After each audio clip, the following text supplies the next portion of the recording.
Cracker Barrel rebrand tanks stock. Dagan, Cracker Barrel, where you had your wedding reception. Their stock has plummeted 12% since they updated their logo, got rid of the man on the barrel sign, meanwhile they still have a website dedicated to DEI, which is hilarious. What's your take on all of this? Here it is. Pickup truck, Ford. Southern Vittles, make it, don't buy it. Meth, buy it, don't make it. When you go into Cracker Barrel, they have this little peg game, and everybody plays it. And when you left 3 pegs on, they would call it dumb. And those who left 4 would be called an ignoramus. So they updated it. So now if you leave, 3 or more, it says like, no reason to be embarrassed, try again.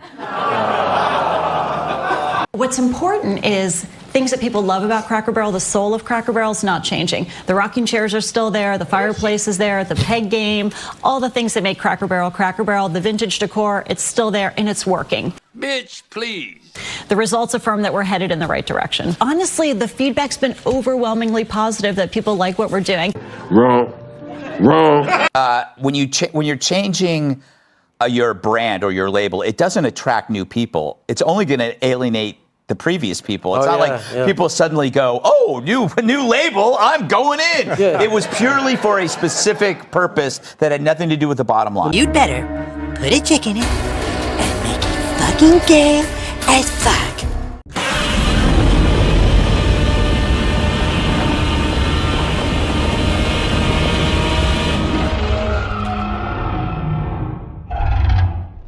Well, hello, kiddies. It's your friendly neighborhood watchman, back with you again on a quick little update on Cracker Barrel, and this time with the 93-year-old co-founder of the Cracker Barrel franchise, and his thoughts on the now infamous CEO Julie Masino. So without further delay, let's just jump into this article, shall we?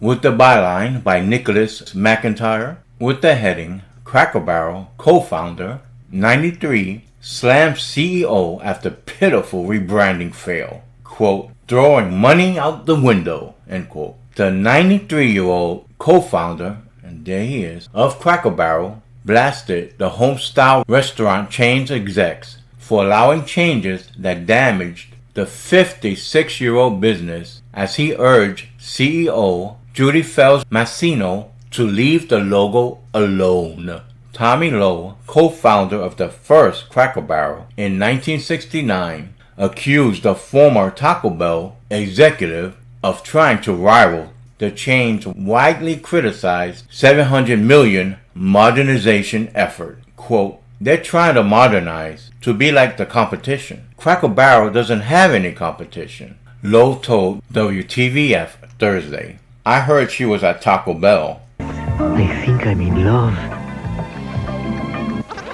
Oh. What's Taco Bell know about Cracker Barrel and country food? They need to work on the food and service and leave the barrel, the logo, alone, end quote. He ain't lying. The non-Adrianarian's comments, really? You can say his name, or co-founder, or old man. A 93-year-old's comments come after Cracker Barrel executives reverse course of the much despised logo design that removed the famous barrel and Uncle Herschel from the chain's branding. What's your wound? Nah, we're not going to reuse that. We're not going to reuse that line. Lowe slammed the rebrand as pitiful, saying Masino didn't understand Cracker Barrel's identity because of her background in fast food. Your insight serves you well. Spending $700 million doing that is throwing money out the window, he said. Lowe claims Masino doesn't know who he is and revealed he has never met with the executive since she was named Cracker Barrel's president and CEO in July 2023. How do you like that? Masino began implementing changes to the menu, interior design, and prices soon after assuming the coveted position in November. The initial changes went under the radar for most customers, but Masino's most recent alteration raised eyebrows across the nation. The first Cracker Barrel location in Lebanon, Tennessee, opened in September 1969. Tommy Lowe and Dan Evans co-founded the company to lure truckers to their gas station and restaurant along the highway. That's the photo's caption. Lowe, who served as Cracker Barrel's vice president of operations and held a decades-long seat on the board of directors, said Masino was trying to compete with competition that didn't exist. Following the immense backlash and plunging stocks, It's going down and down and down. And the Bob Igers are like, no, what's going on with my stocks? No, nothing.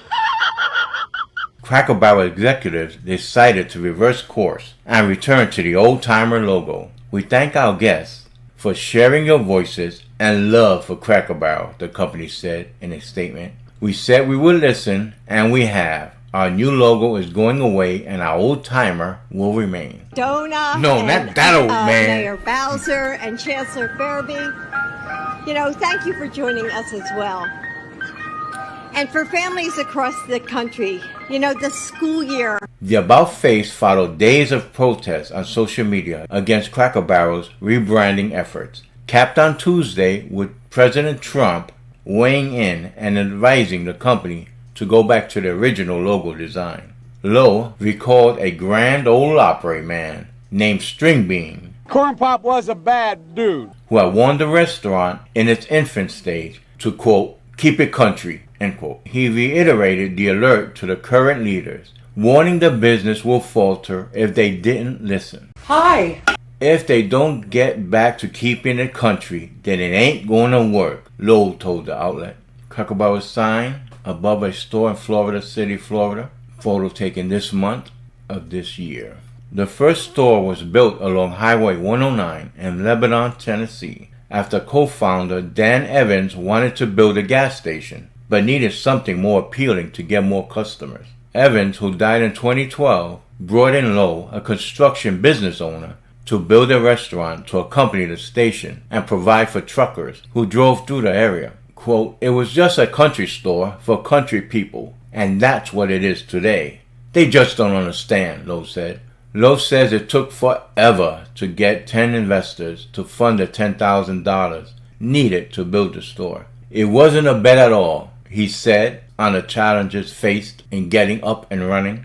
The partners managed to get off the ground, opening the first store on September 19, 1969. Eventually expanding the chain to 650 locations in 44 states. So with that said, as we want to do when we have the time, we shall read some reader comments. First up is Happy Jack, and he says, he's right.